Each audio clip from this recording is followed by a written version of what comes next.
Hello, guys. I am Shane Davis, 20-year comic book veteran. I'm here with Yanzi, and we are on our way to 10K. So please hit the like, subscribe, ring the bell for notification, and let's get this channel there. We are talking once again about Tim Sheridan's Green Lantern as rumors are hitting basically the comic book street. As DC has a couple of things moving around, they do these shakeups every now and then, just trying to get a different angle or different hook when books aren't really selling.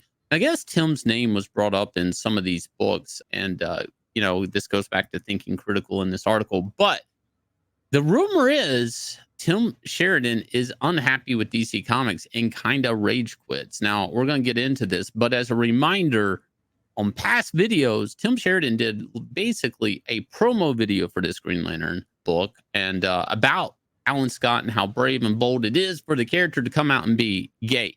Now, this character has been portrayed as gay before in Earth 2 by James Robinson. So I don't understand, is this technically the first time this traditional Alan Scott Green Lantern in this DC universe is gay? What was Tim thinking there? But he took a big old swing and said he was basically doing that. And he also asked everybody to go buy his book to spite Comicsgate. Now, what ironically, going back in that video, was problematic for Tim is he was asking people to go buy the book as it was getting ready to come out in stores. Meaning everybody had already ordered the book. His video wasn't going to influence the sales of the book. Retailers ordered the book like 2 or 3 months before. Now, and he also said to buy this book to spite Comicsgate. Really, he literally said that. So part of this we're going to get into. What is the problem with Tim Sheridan? What is now his big bad breakup at DC Comics? Let's get into it. Well, see, he tried to do this whole outreach marketing thing, which probably does not work as well when you're doing mainstream comics, because after all, mainstream comics is tied to corporations, and corporations do have their own set of online social media endorsement behavior that they want. So I'm not sure telling people, hey, buy this to own the chuds is exactly great marketing. And we know it definitely was very poor marketing, because by the time we reached the third book, I don't think it even charted on the top 200 list.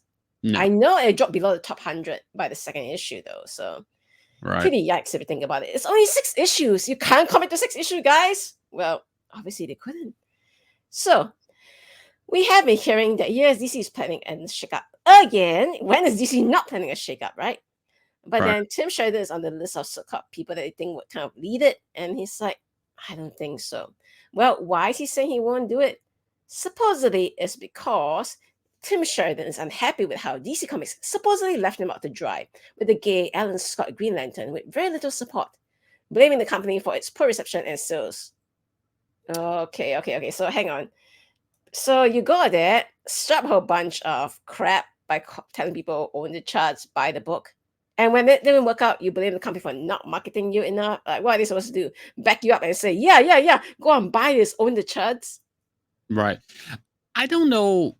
The marketing part kind of gets me, and I'm gonna really talk about that in this video a little bit, because of working at DC Comics. I kind of understand how the marketing of comics works, and there, usually is like a couple of people that specifically that's what they deal with.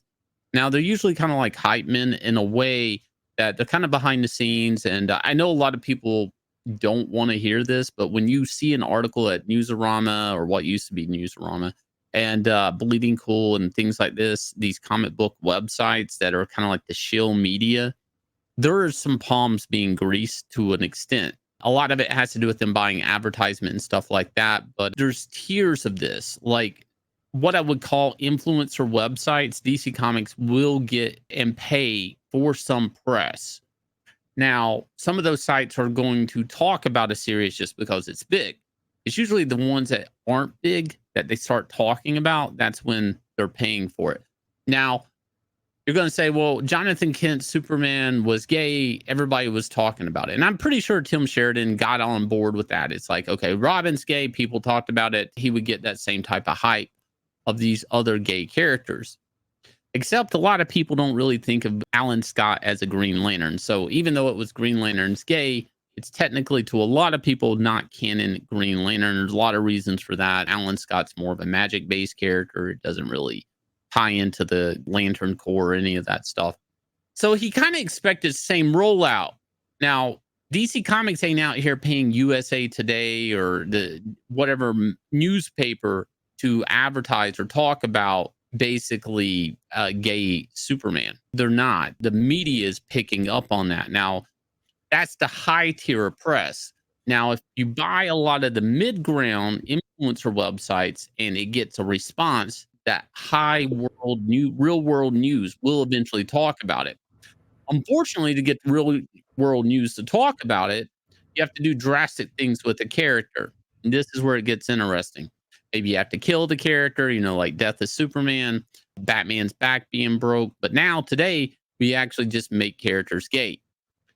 And the fact that he's upset with the company that he didn't get more PR and more support actually starts to build a narrative here. Do comic writers come onto these characters to swap out their gender, their sexual identity, whatever, to just get real world press? That's it. Do they even care about the comics? Was it all just a thing to get into the big newspaper so their friends, family, peers all talk about it? Now, I know some people are going to say this is all hearsay, he said, she said scenario, nobody really coming out to say anything. But there is this little interesting thing, though, that Tim Sheridan put on his website. He doesn't really have a contact form or anything, but on his website, he did say this. PR requests related specifically to DC Comics Publishing, please contact DC directly. I.e., I wash my hands of the DC stuff. Don't come to me for any information, blurbs, whatever.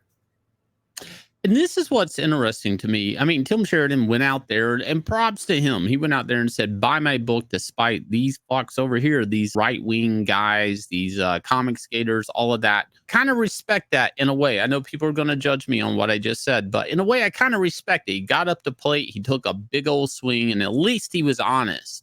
At least he was honest with this and wasn't trying to gaslight people and what his intentions were. He wanted people to buy this book to fuck us.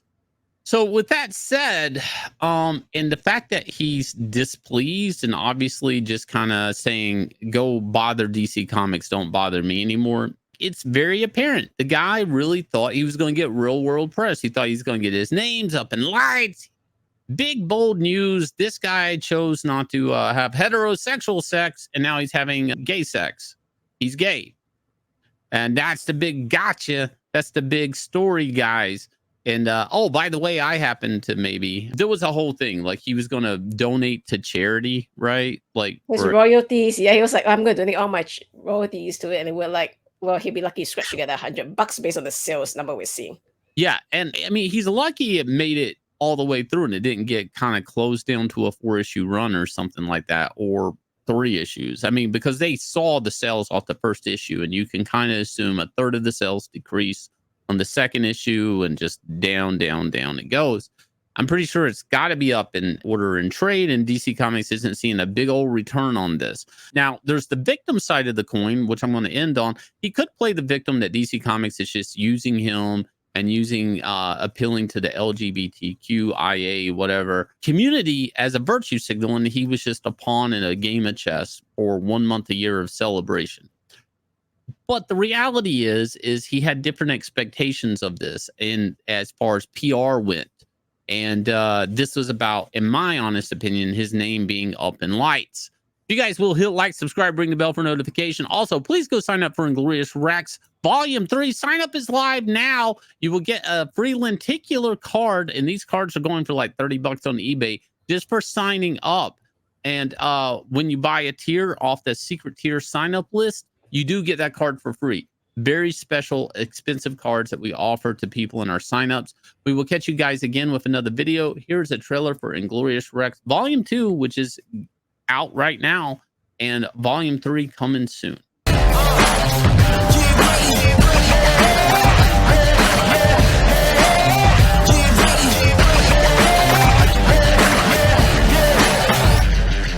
Guess who stepped on the scene? I got greatness. it's all in my jeans. Ain't no way that I can slow down. I'm laced up, look how I shake the ground. Can't touch the crown, but you can kiss the ring. Close your eyes and see how I live a dream. I'm too smooth, MJ with the lean. Don't be fooled, I came through with the team.